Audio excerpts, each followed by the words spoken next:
Hey,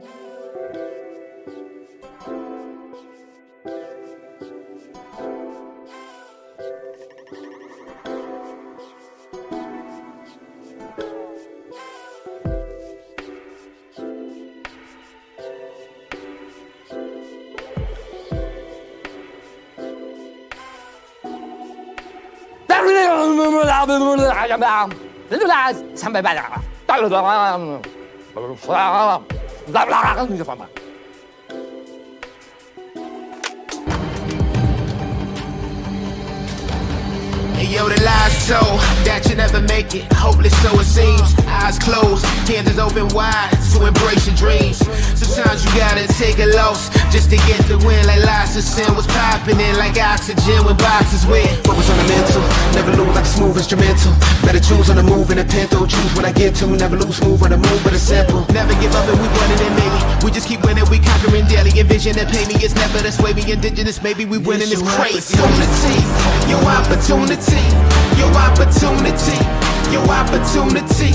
It's your opportunity, your opportunity, your opportunity, your opportunity. It's your opportunity, your opportunity, your opportunity, your opportunity. It's your opportunity, your opportunity, your opportunity. Yeah, what's going on, ladies and gentlemen? Welcome on, welcome all. It is the Lion Villain Report. It is Tuesday, July the 30th. We are in the second week of the camp right here with full pads on, baby. Let's get in there. Let's get some of them training camp battles going. That's right. We're broadcasting live into the Lions Villain Squad Facebook page. We are broadcasting live into the Detroit Lions News Podcast Facebook page. We're also broadcasting live into Roku and the Huddle Sports Network and our brand new partners right here with JC Sports. You can go subscribe, follow, share, like this content, and most importantly, join the conversation. That's what we're doing. Joining the conversation right here, especially up on our Facebook page. Right. I got these little beer emojis right here. And if you put a good comment on any one of the posts that we throw out there, I want to be able to get you a little beer, a little emoji beer, just in case you don't drink. And it'll be a little emoji beer. And it'll be a way that we can hang out together a little bit. Maybe a little bit. But we're in Lions training camp. What do you think of the Lions training camp so far?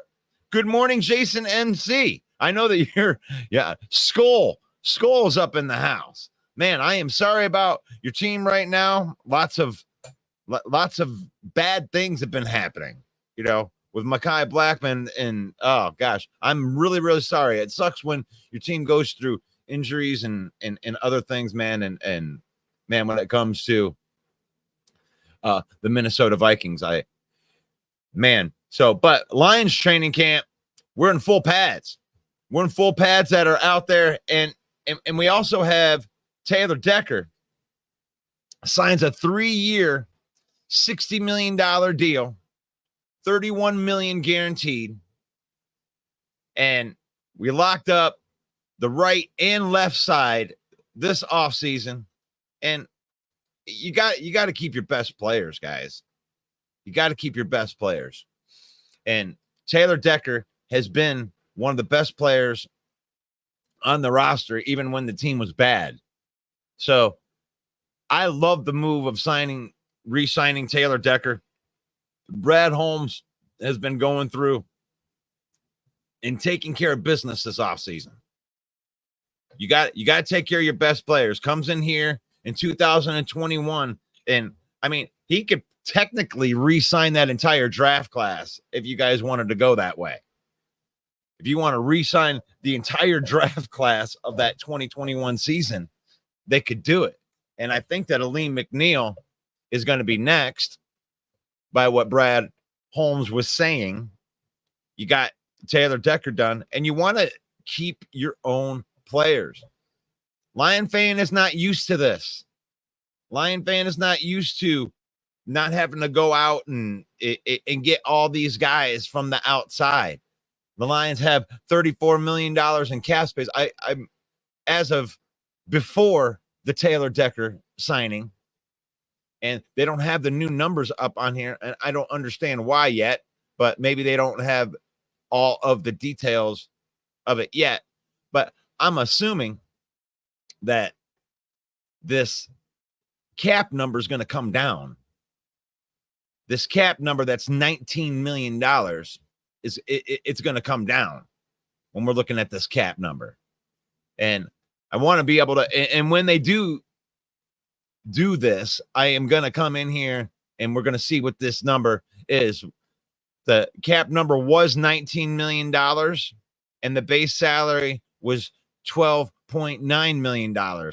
Now, when you restructure or extend a deal, you can take this number and you can convert the entire thing to signing bonus, which would lower this number by up to $12.95 million. So I'm curious to see how much money they're going to be saving off of this year's cap, because I'm assuming that Ali McNeil is next, and the money that they used to convert to signing bonus from Taylor Decker's contract is going to go into be a big piece into being able to sign Ali McNeil long-term deal.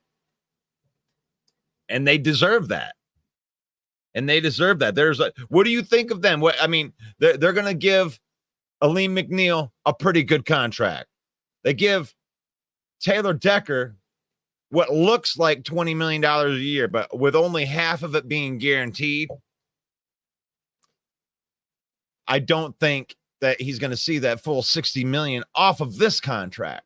But what that does do, it gives them a lot of flexibility towards the back end of that contract, because they're already going to be paying out a bunch up front for that contract. So what do you think about the Taylor Decker contract? Yes, Jason MC. Rest in peace, Kyrie Jackson. I don't mean to change the subject on that, but that's crazy that would happen like that. Joining the conversation. Thank you for joining the conversation, Jason MC. Because I know sometimes it's hard to watch an all Lions show, and you know that your team is the skull, and that's all right. One Pride, Mike. If you want to pop in, you can pop in. I don't know if you need a link or anything. Let me know if you want to pop in and you need a link, and that's okay. But we're talking about Taylor Decker and his $60 million contract. You got the right and left side completely shored up, protecting Jared Goff and keeping this offensive line together. So now the only difference between this year and last year on that offensive line is an upgrade with Kevin Zeitler playing right guard. And Kevin Zeitler went to a Pro Bowl last year with the Baltimore Ravens, and he's a better pass protector than Jonah Jackson was. So that is an upgrade there. Penei Sewell and Taylor Decker are the best right and left tackle combo in football. I mean, unless you want to argue things that aren't, the facts, that is the truth. You don't have a better 1-2 punch in the league. And I would think, and we just went over yesterday, I don't know if you were part of our show yesterday, but we did go over the top offensive lines in the NFC. And the Lions were on the top of that list.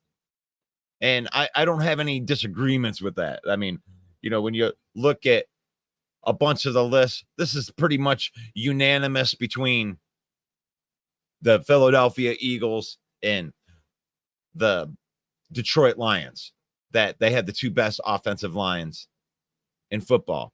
Now, Jason MC, I'll give some props. Your team did make that list, and they're up pretty high. Darrisaw and O'Neal are very good 1-2 punch combo as well. So you're in good shape there, at least on your offensive line. But it's the problems elsewhere with the Vikings. I mean, and it isn't even problems with the Vikings as much as it is the other teams got way, way better this offseason without as much problems. So what do you think about that? Main Event Mike wants the link. Gonna have to get in here.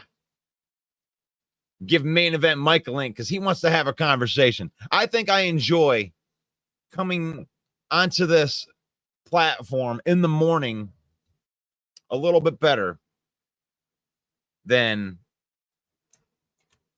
I like either the afternoon. I've tried a couple different shows. I know I wasn't a big fan of going in the afternoon at 3 o'clock. Everybody was still at work. I mean, I don't know what the deal was, but 3 o'clock didn't work out at all. 11 o'clock was okay, but I think that this morning show, I mean, people get up in the morning, they want to get their coffee, and they want to talk some football, especially jumping into this football. Conversation takes two. I love to talk football. You guys rock. Still on the hunt for more cornerbacks, but we picked up Bobby McCain. Who knows Flores' system? Yeah, you got to have talent, though, Jason. You found that out last year. A scheme can only take you so far when it comes to, players that aren't that good, or I shouldn't say not that good. I should say like the average players, but what you could do with Brian Flores with putting talent into that system, because he's a really good defensive coordinator.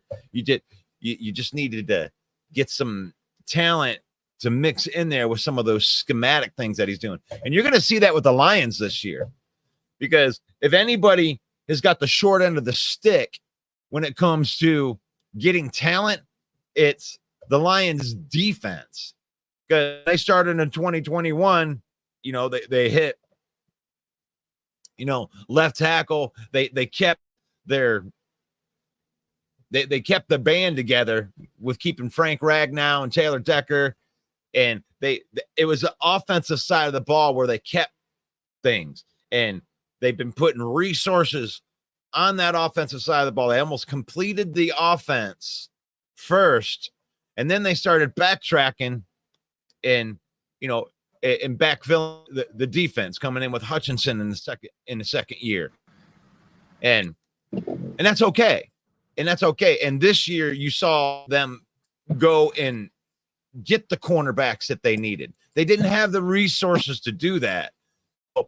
Aaron Glenn has really been playing behind the 8 ball since he started here until this season. So as we welcome to the show right here, give it up. Main Event Mike in the house. Shut off to my little friend. Good morning, Mike? Villains. You like that? You like that? Yeah, we got a couple villains in here. Jason MC's in there. That's Skull. And we got Steve in the comment too. We got the Packers are the best, better than the rest. When Russell brushes his teeth, he uses Crest. Oh, Steve is just a green and yellow pest. Whatever that thing for. Hey, I want to say sorry to Jason MC about the Kyrie Jackson thing. Also, their talented young corner, Mekhi Blackton, suffered a hamstring injury, I believe it was, or maybe an ACL. I can't remember. It was a pretty bad injury. He's going to miss the start of the season.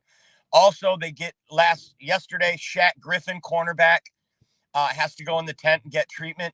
I mean, the hits just keep coming for Skull Nation.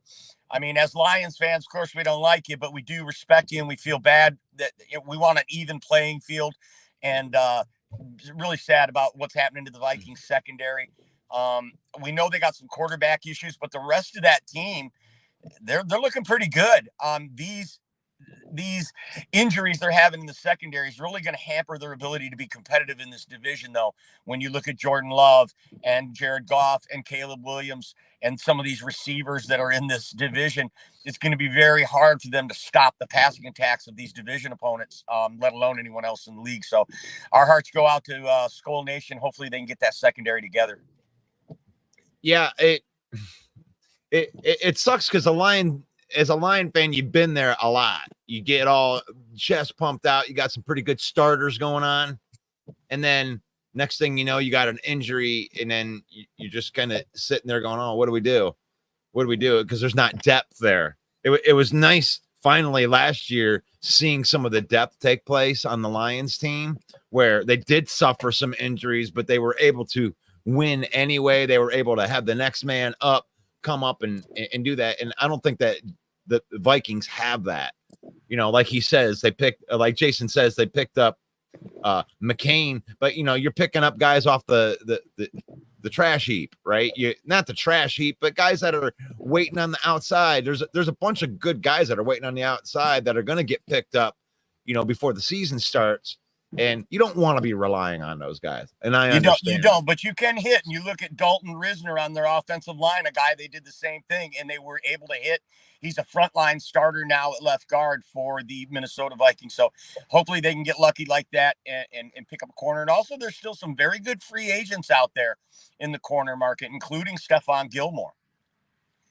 That's true. That's true. And this situation right here is exactly why Stephon Gilmore hasn't run out and signed a contract yet, because he knows training camp's going to cause injuries. Guys are going to get cut. There's going to be holes on team, and that's going to allow him to command more money when he does get signed. Believe me, Stephon Gilmore's worth a lot more today to the Minnesota Vikings than he was 2 weeks ago.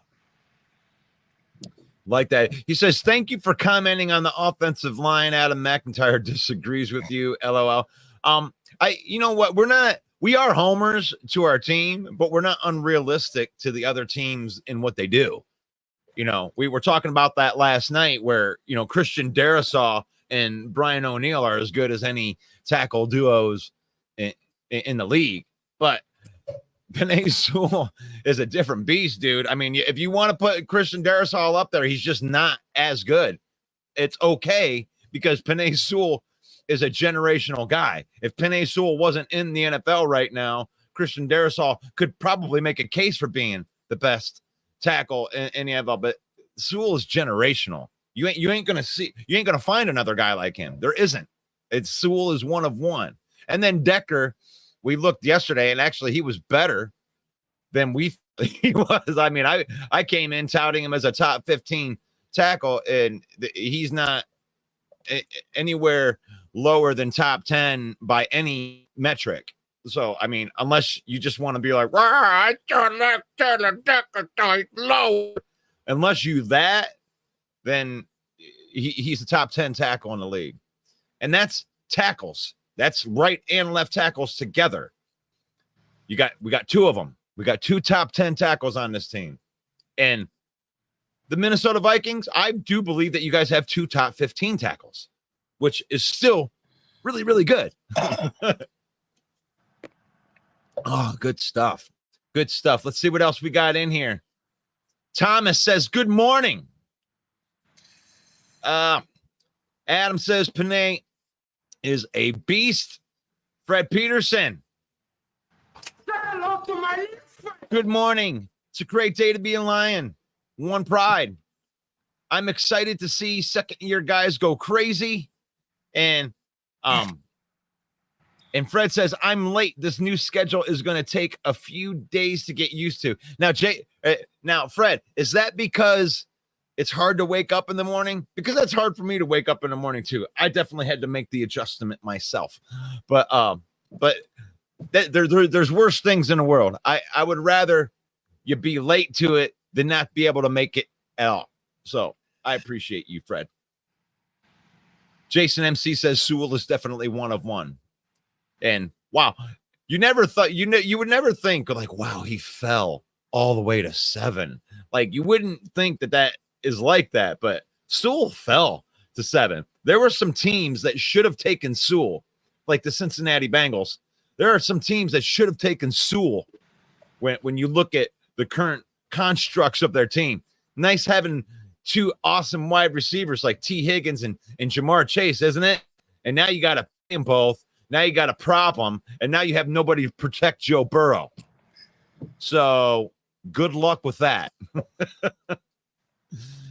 Steve says that Sewell is bloodline material. He is, though. He's a Samoan. He probably would fit right in there. I mean, I don't know. That's a pretty cool storyline right now. But they still have no new information, Mike, on the over the cap versions of what Taylor Decker gets. I was so upset this morning. I loved your analysis of it this morning, Russ. I thought you were spot on. I mean, we don't know the actual details, but I think that you were right in the ballpark with your analysis of it. That they signed him to make the money to sign Aleem? Is that part of it? Yeah? No? What's that? I said that part of it where they're using the money that they're going to free up from Decker to pay Aleem McNeil? Or whatever they're going to do with it, they're going to create more cap space by reworking this contract. Absolutely. Absolutely. And if you didn't hear that part right here, I love this part of it. But when you're looking at Taylor Decker's base salary right here, this is important when it looks to lowering this cap number that's all the way over here, right? That $19 million is a high cap number. Now they can take this $12 million when they did this contract, and they can convert the entire thing to signing bonus. And that's okay if they wanted to do that. I don't think they're going to do the whole thing. From what I heard, I thought I heard somebody last night. I was listening to a podcast. I think it was Woodward. And they said that they think that the cap number is going to be $3.9 million. That's the number that I heard yesterday. It's not official. It's not on here yet. But if this number right here, if that is true, if this number that is 12.9 moved down to $3.9 million, what is that? A nine? Is that 9 million more? Yeah, 9 million. 9 million. If they lower their cap number by 9 million, this number would go down to 10. 10 or 9, or this number would be 3.9 million, and they would be able to lower this number by 9, which would take this whole number right here and make it 41 million. If that's true, right around in that ballpark. And I love the fact that they only guaranteed half of the money. There was a comment in here that I saw. I'm not sure where it was, but that said that second year is really a 2-year deal, and that third year gives them options to be able to move off from it. So it's a really a 2-year extension that has opportunities, very team friendly on that third year. I would really love to know where that commenter got that information, because we scoured the internet yesterday before the show to try to find something like that, and we couldn't. So if that commenter has any insight, we'd love to know. Let me see if I can't find that thing in here. Good morning, great day. News. Oh, there he is. Sean Hobson says it's probably 2-year deals. Then we replace him if he declines to play, or let him play it out at the Mountains. So Sean's just speculating there. Yeah, I mean, and that's the way most of the contracts work. It's okay to do that, because that's why people usually extend, is to move money from now and push it down a little bit, obviously to keep your players, but a lot of times it's to open up money. And Brad Holmes did on an interview said, look, we're working on Aleem now that one's done, we are now going to work on Aleem McNeil. So Aleem McNeil is going to get an extension. I haven't heard anything about anybody else. I don't know about Derek Barnes. I don't know about Ifatu Malafanu. And I think that there's going to be some of these guys, you're just not going to be able to sign all these guys. So they're putting their faith in the ones that they've signed here. And I love it, man. This is so weird for a Lion fan, because you're usually looking for brand new names during the offseason, aren't you? Usually Lion fan goes, oh, man, we need to go get Danielle Hunter. Oh, we need to go get, we should go get CeeDee Lamb now. Oh, we should go trade for T. Higgins. Stop it. We should draft and develop and pay our own players. That's how winning teams do it. And I know it's weird because we've never been a winner here, but this is what winning teams do. This is what the San Francisco 49ers did. This is what the Philadelphia Eagles do. This is what the winning teams do. That's right. And as much Kansas as City Chiefs say, that's what the Green Bay Packers do. It's what the Green Bay Packers do. And historically, this team has drafted so poorly that they've never been able to get this rolling. And since we're in the age of the salary cap and rookie contracts and all of that, I mean, we had a chance to get a jump on this and build a winner 10 years ago, but we didn't because we continued to hire the wrong front office people who didn't know football. And this is where I think Chris Spielman just doesn't get enough credit. Okay. Yeah, Sheila, everybody wants to praise Sheila, but special advisor to the owner. That is Chris Spielman's title. He's the voice in her ear that says, this Brad Holmes guy is pretty sharp. He's the voice in her ear saying, this Dan Campbell guy's got something special. We're going to buy the and kneecap she off. makes these hires, and Chris Spielman, he kind of gets pushed to the back, but kudos to Chris Spielman. All these things that we're talking about, the genius that Brad Holmes is pulling off right now, I think Chris Spielman's responsible for a lot of it and doesn't get the just deserve that he needs. Yeah, I think that Chris Spielman was the guy that brought all the people into a room together. I mean, not necessarily all the negotiations or anything like that, but he's just like, look, you know football. I know that you know football. I know that you know football. Get in here. Have a conversation. We got to find the right pieces. And I love that. Fred says this whole regime is different. I think the problem with the media is they generationally, the Lions have been so bad that many believe that it's just another flash in the pan. This is far from that. And it's the truth. I mean, like when you think of what used to happen, right? We have a hole in the secondary, right? We go out and get a guy, right? And we're like, yeah, this guy, he's going to save everything. Yeah. And then he gets injured or something happens. And then that guy's gone. And then you're left with those practice squad dudes. And then you get your ass kicked again. The Lions have, like I said, 5 guys they bring in to fix that weakness. And you can convince me that maybe one of those guys isn't the real deal. But you can't convince me that all 5 of them are going to suck. There's no way that they bring in that high level of guys and then they're just like, oh, we all suck now. It's not going to happen. So one of those cream of the crop guys are going to rise to the top, and we're going to have 2 freaking awesome secondary dudes, a number 1 corner and a number 2 corner. Whoever comes out of that competitions are going to be dogs. Brian Branch was in the slot last year, was a top 10 slot corner. He's a dog. Thank you, Green Bay, for trading down with us. I know that you like Jaden Reed, but Brian Branch might be the best defender on our team, and you let us have him. Oh, man. Here's a good question. Who's gonna get cut? Could any surprising players get cut that would shock you? I'm all so used to Steve trolling us that I read that sarcastically. Let me read that again. Here's a good question. Who's going to get cut? Will there be any surprising players that would get cut that would shock you? Thank you for asking a legit question, Steve. What do you think, Mike? I got to go grab something. I think it is a legit question. It's a good question. And I don't think there's any that would shock me. I think the guys that get cut, and to Fred's point here, these guys will probably get picked up by another team and be a starter or definitely be a rotational piece. But I think guys along the defensive line, maybe Kaminsky, maybe Levi Onwuzurike. But would that shock me? No. We have 4 tight ends. Shane Zylstra and James Mitchell battling it out for that third. I do not think they'll keep 4. So Shane Zylstra, I believe, will get cut. Would that be shocking? No. So to answer your question, Steve, there aren't any that really would be shocking because, to Fred's point, this team is so deep. It's easy to see where the position battles are because some people are just entrenched in their position and they're not going anywhere.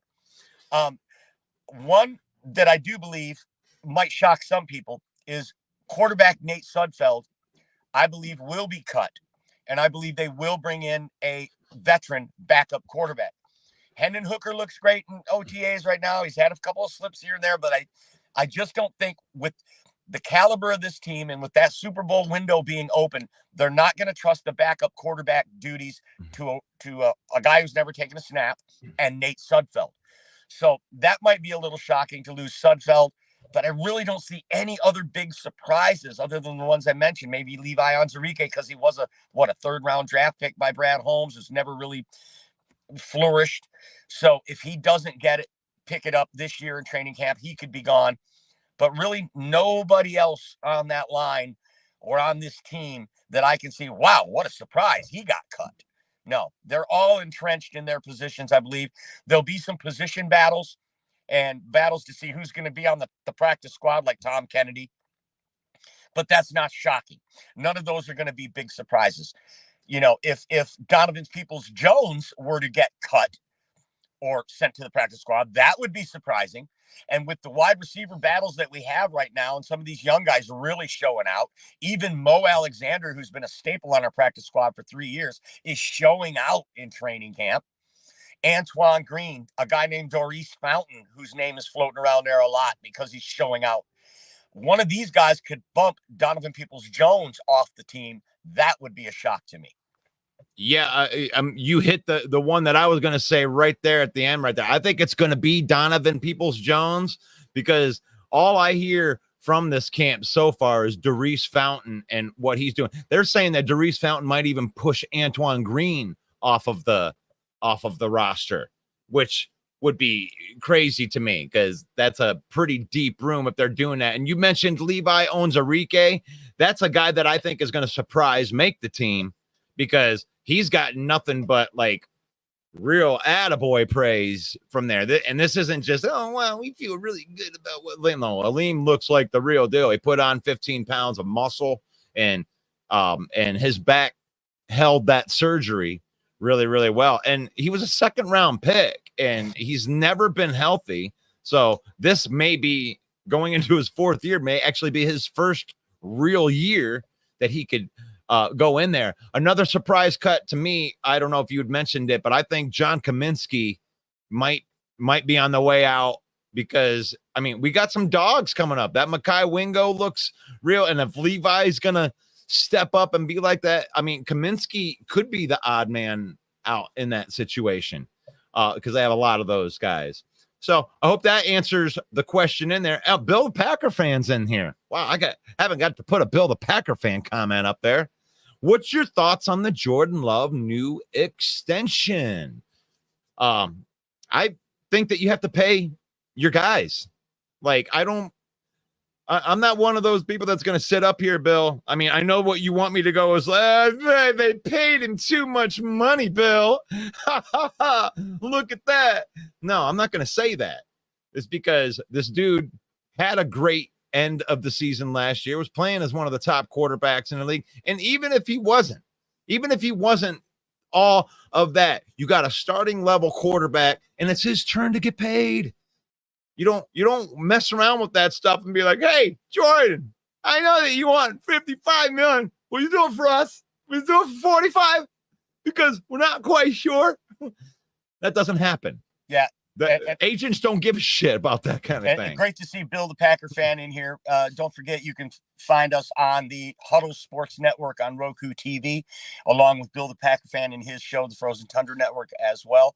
And to answer Bill's question, I think that, like you said, Russ, he's the next man up. We know what the market value is, and it was his turn. But you got to give kudos to Jordan Love for betting on himself. He took that split contract last year. He spent the bulk of his rookie contract just sitting on the bench behind Aaron Rodgers. And when it was his turn to step up, he took that like $20 million bump to play, and he showed out. So he earned that money.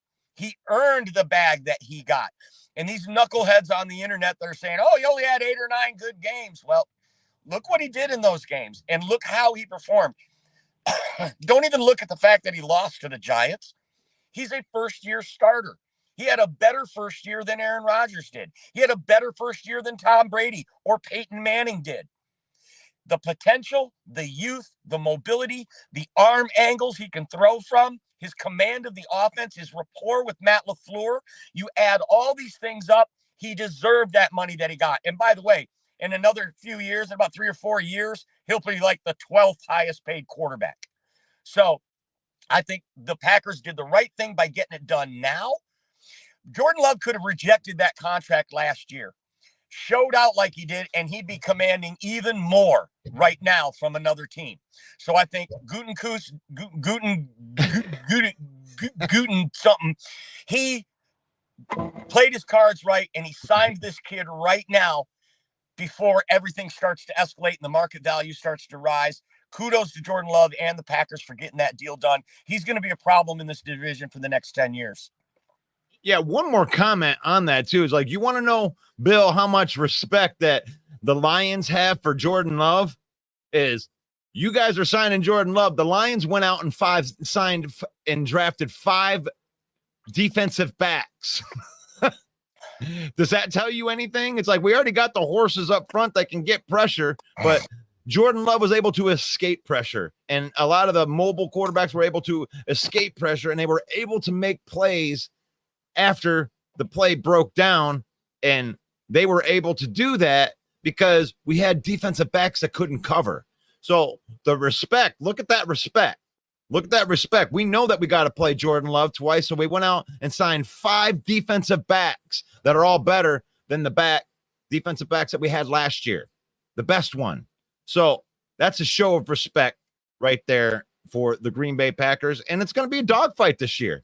I think the Lions and the Packers are both maybe top 5 teams. You might be looking at, like, 1 through 5. You can put them wherever you want in there. I think the Lions are better than the Packers still, but it's not a gigantic canyon. The Packers can still win games against the best teams in the NFL, and that's where you want your team to be, because no team is unbeatable. You just want your team to be good enough to be able to go in with the best team with a chance to win. The best team, if your team isn't the best team. There we go. What else we got? Good take, guys. Bill likes our take. Love it. Wait till Caleb Williams gets paid. Is he going to get paid? Is he going to get paid? Is Caleb Williams even going to be able to throw a ball? I don't know. What has he done, Mike? Caleb Williams. He's painted his nails and cried on the USC sideline. I don't know it. Again, I can't stand those narratives. Let's stick to football and watch what the kid does. He's got the most Mahomes-like skill set of any quarterback we've seen in the last few years coming out of college. He's a winner. Okay, I know. Is he? Well, yeah, he is. Is he? He is. And you watch some of the throws he made. He's going to be dangerous. You mark my words. Is he going to be the next coming of Tom Brady? I don't know about that, but he's going to be a problem for 10 years in this division as well. The Minnesota Vikings better get their young quarterback on the field and get some reps if they want to keep up with these 3 teams in this division. One of, if not the toughest division in football. So yeah, Caleb Williams, I believe, will be the real deal. I've said that. Well, I said that 2 years ago when they could have drafted CJ Stroud and we bagged on him for that. I believe that it was Caleb Williams the whole time. Ryan Poles knew it was Caleb Williams coming out the following year, and that's the guy he wanted. And when he got a chance to trade with the Carolina Panthers so they could take, the lollipop guild at quarterback, I think that Ryan Poles jumped on that knowing that he was going to have that high draft pick, regardless of what happened to his team that year. He knew Carolina was going to finish at or near the bottom, and he was going to get a chance to get Caleb Williams the following year. It was always Caleb Williams. He, I believe, is a generational talent. I'm not saying that he isn't a generational talent, and there's been a lot of generational talents that have came in and shit the bed. And what I don't like about and the talent's been there. I looked at the talent. I loved the talent, like even from his freshman year. But when he goes to USC, and here you got this guy, and I don't mind if you want to paint your nails, you can paint your nails, but when the going gets tough, and it will get tough for you, Caleb, you're going to come into the NFL, and you ain't just going to be dancing around and kicking everybody's ass. You will go through adversity. You will lose some games because you did some stuff wrong. You will have your bumps and your bruises. Now, are you going to go off to the sidelines and cry like you did at USC when you lost? Is your team still going to back you up with your painted nails when things aren't going well? We don't know. We don't know. There's been a lot more better quarterbacks that have came out that have a better head on their shoulder. This looks like something that it looks good right now. He looks like he's got all the talent in the world, but it looks like he might be the kind of guy that folds a little bit when the going gets tough. When you're in an arm wrestling match and you didn't just go ha. When you can't do that, when you go and you got to fight a little bit. What kind of person are you, Caleb Williams? We don't know that yet. You ain't been tested. And when you've been tested, you got your ass kicked in college. What's going to happen in the pros? Now, to your point, this may be the best situation a number 1 overall pick has ever came to in the history of the NFL. Usually when you're picking number 1, you ain't got a quarterback. You ain't got wide receivers or something missing. You pick number 1 for a reason. But in this situation, they got the number 1 pick because Carolina was dumb enough to trade away their future for a 5'2" quarterback. And you get to reap those benefits. So now you get to put a quarterback on an already loaded roster. And I'll give you that much, Chicago Bear fan, is everything around Caleb Williams, minus a few pieces, it looks really, really good. So if he is a good quarterback, he can come in and he will have the best chance to succeed coming right out of the gate. So that's what I'll say about Caleb Williams. But hey, I'd like to piggyback on that to what you said. It's the between the ears thing, right? That's the part that you really can't measure and you can't see that on tape. And here's an interesting thing. Caleb Williams is the first round draft pick quarterback to come out as an above board millionaire. Thanks to the NIL, he's the first one to come out already set for life if he played his cards right before he even takes a snap in the NFL. Whereas all these other guys constantly had to work, constantly had to buy mom a new house, constantly had to do all of these things to keep up with this new lifestyle they've created for themselves. Caleb Williams comes in, this contract he's making with Chicago is less than he was making in college. It's unheard of in the past. So it will be interesting as these years start to go on and these guys come out as millionaires. Let's face it, Arch Manning, when he comes out in a couple of years, he's going to be loaded by the time he even makes it to the pros. It will be interesting to see how motivated is Caleb Williams to do all these things and go through all that adversity that you talked about when his bank account's already fat, right? He's 6'1", 6'2", but when he stands on his wallet, he's 7 feet tall already. So it will be interesting to see what kind of competitor he is, what kind of drive he has when he knows the money's already in the bank. Oh, dude, when he stands on his wallet, he's 7 feet tall, dude. That is the best take that I've ever heard. And you know what? If it went on talent alone, I wanted to even piggyback off your piggyback. If it went on talent alone, then Vince Young would be in the Hall of Fame already. Okay? Like, if it's just based off of talent, I mean, the guy throws for 5,000 yards, he can run, and then he falls off the face of the planet the next year. And that's something that, Jordan Love can think of right there. Bill Packer fan says Joe Love was rated 34 on the top 100 list. I was impressed. And that happens. He had a very, very impressive year. But I have heard of quarterbacks that have fallen off on the second year. It's the same thing that you told me last year, Bill. When the Lions beat the Packers in Lambeau and they finished 9-8 and missed the playoffs, and I was like, hey, Bill,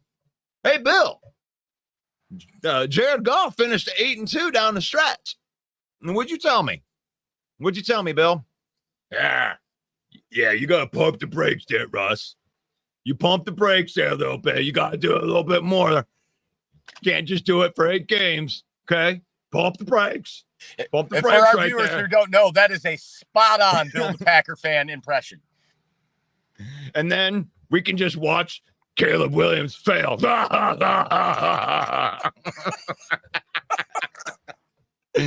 Oh gosh, but that's what I'll tell you, Bill. I'll say pump the brakes a little bit right there. And I want to see what he does. I really do. Like I'm curious to see what Love's going to do coming out after an entire offseason of 31 teams, you know, with the tape, being able to get into a position, because you get one shot here. You can come out in a new system and people are like, oh, what's going on? And then everybody figures it out. And then you have to figure out if you're going to be a good quarterback or a great quarterback, because great quarterbacks will overcome and they'll be able to adjust to the adjustment, so to speak. So hope you liked my Bill impression, Jason. Gun Guy says first trans NFL player, Caleb Williams. I don't even know if that's I don't know if I should laugh at that or if I should be like, go Caleb. Like we're rooting for you, man. No, we're not. We're not, because you're a stinky Bear fan. You're a stinky Bear. We don't want Bears. Caleb Williams is still questionable in my opinion. He has yet to play a snap in the NFL. Has the Bears Justin Fields before the season started, and they said the same thing about Fields. Well, that is true. Now, I have to say this though, Fred. I'm gonna keep this up there. I have to say this is, if we always win off the past, then the Lions have no chance. They have no chance to ever win a Super Bowl. None. Because if that was just the standard, that, you know, Caleb Williams can't be a good quarterback because they've never had a good quarterback. I mean, that's hard to do that, because I'm a Lion fan and I have to believe that something can be different even after it's never been that way. Never won a Super Bowl, never even been to a Super Bowl. So I can't get behind you on that take, Fred, because just because he's questionable, he was the number one pick in the draft. He was the number one pick because he was widely considered the best talent in last year's draft, and you never know. Justin Fields never had a situation like Caleb Williams is going into. Never had any offensive line or, you know, the complement of weapons that he has. So, and Caleb Williams is a throw first quarterback. I don't think Justin Fields ever had the projections the way Caleb Williams does. Yeah, Bear fans thought he was going to be the greatest thing since sliced bread when he came out, but I don't think that real football analysts around the country, not including us in that, real knowledgeable people can see the talent. And when you watch the tape, they can see the skill set this kid has miles ahead of Justin Fields ever was. So even 4 years into his NFL career, I still think Caleb Williams has way more promise than Justin Fields. And I don't even think it's a fair comparison. Jason MC says, I'd love for Sam Darnold to start to look like that will happen, but not now. JJ is completing more passes, 4 and 5 touchdown passes, while we debate time will be the guest speaker. Okay. I'm trying to can you make that sense? I think that we're thinking that Sam Darnold was going to be the starter here, right? Is this what you're saying? Thinking that Sam Darnold's going to be the starter, but it looks like JJ McCarthy's progressing faster during the training camp. Is that what we're saying right there? And that wouldn't be surprising. I mean, I wouldn't go out on a limb and just be like, oh, JJ's going to be the best quarterback in the NFL right now, like the Caleb Williams people are. Oh, he's going to be top 5 quarterbacks, Patrick Mahomes, and then Caleb Williams, and then the rest of the NFL. At least you're not doing that. Well, I'll tell you what will be real interesting as a Lions fan. The Lions travel to Minnesota in week 7. 7 weeks into the season. Will Sam Darnold be on the bench by then? Will the Vikings already be 1-6 or 2-5 at that point? Right? And will JJ McCarthy be put in because they've already tanked their season? I mean, it will be real interesting to see at that point when the Lions travel to Minnesota, who's under center at that time. Even if Darnold starts the season, if you are Kevin O'Connell, I mean, let's put this in perspective. If you're the Minnesota Vikings and Sam Darnold is not winning games for you, what is the point of letting J.J. McCarthy sit on the bench? If you've already lost 6 games into the 7-game season, it's time to put the kid in, because you cannot undervalue how important those reps are for a young quarterback. Even if you're losing games, he needs reps to develop. So it's going to be very interesting week 7 to see if Sam Darnold's still on the field. I mean, it could happen. Brian Flores defense, they could be 5-1. They could be 4-1 at that time, 4-2 at that time. If that's the case, do you let Darnold keep going? If he has a chance to have a successful season, do you run with him? I think personally, it's going to be the other. I think by the time the Lions get in, that might be J.J. McCarthy's first start of the year. I like that. And Jason agrees with you too. Wow, Mike, 1-6, 2-4. If that's the case, I agree that he should play. Good point, though. There's another comment in here, and I had to check it while you were talking right there. Kaminsky was carted off with a leg injury, and I went and I checked it out, and that is confirmed right here from what would this be? The Sporting News website right here was the first thing that came up. And John Kaminsky was carted off earlier and being evaluated for a right leg injury. It looks like it was rolled up on in the practice, and that would suck.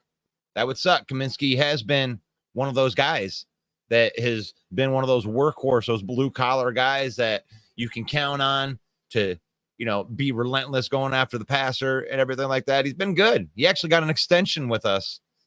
Even though I did cite him as somebody that might get cut anyway. He has done well here. You can never fault him for his effort here. And he's been I wouldn't say he's a plus player, but I wouldn't say he's a minus player. I think that even if he doesn't, if he ends up getting cut from this team, he'll get picked up by somebody else and he'll probably have a role. I got a jet, Ruts. Have a great day, villains. Take it easy, main event, Mike. Actually, not say hello to my little friend. We got to say goodbye to my little friend right here. And we're getting close to the end here. Sarah says, I say put McCarthy in after the bye. I mean, you would probably want to. Did you hear Mike's take right there? I think I like Mike's take where it kind of goes on, which, how is Sam Darnold doing right at the beginning? Do you think there's any chance that J.J. McCarthy just straight out beats out Sam Darnold for the starting job? It's possible. It's possible. I mean, I love talking football. I do love talking football. It's good to see you in here, Sarah. I hope that we didn't screw you over again. Because I know that you like to watch the show. But it's every morning. Wow, there you go. Sarah says that I think McCarthy beats out Sam Darnold. I haven't heard the good reports like you're talking about right here. I heard good stuff about Darnold actually being a serviceable, good quarterback that he can chuck the ball down the field. Sam Darnold's got a cannon. It's just never worked out for him, but he played for a dumpster fire of the Jets. Goes down to Carolina, equal dumpster fire. And then he goes to Minnesota. And Minnesota's got J.J. McCarthy. And who knows? I mean, sooner the better, right? You want to see what you got in your first round pick? I don't blame you. Sarah says that she just woke up. Got two, man. It's a Minnesota Viking show today. At the end of the day, I love it. They're so happy, like nobody else is talking about the Minnesota Vikings anywhere else in the national media.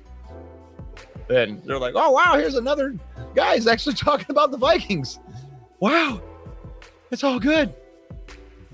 Just having some fun. Anyway, this is the Lion Villain Report. Full pad training camp is underway. Week 2. We're about a week away from an actual preseason game. How cool is that? How cool is that? We made it through the entire summer. I don't know if we're done with the heat yet, but I can deal with heat with the expectation of football. And I've had some fun today. The Lion Villain Report, broadcasting live on our Facebook page, 51,000 Villains. Go over and give us a follow. The Detroit Lions News Podcast. Go give them a follow. Thank you to Joe Chapp and the boys right there. And our new relationship, our new partner with JC Sports. Go subscribe to the YouTube channel as well as the Villain Squad YouTube channel. And that's going to be the end for my show today. And I hope that everybody has a great rest of the day. And may the Lord bless you. And may the Lord keep you.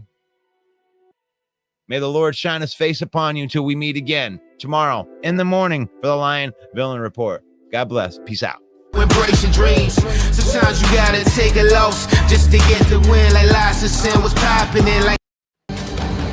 Hey, yo, the lies told that you never make it. Hopeless, so it seems. Eyes closed, hands open wide. So embrace your dreams. Sometimes you gotta take a loss just to get the win. Like Lies of Sin was popping in like oxygen when boxes wet. Focus on the mental, never lose like a smooth instrumental. Better choose on the move in a pinto. Choose when I get to, never lose smooth on the move, but it's simple. Never give up and we running and maybe we just keep winning, we conquering daily. Envision that pay me, it's never the sway me. Indigenous, maybe we winning this crazy. Your opportunity, your opportunity, your opportunity. It's your opportunity, your opportunity, your opportunity, your opportunity. It's your opportunity, your opportunity, your opportunity, your opportunity. It's your opportunity.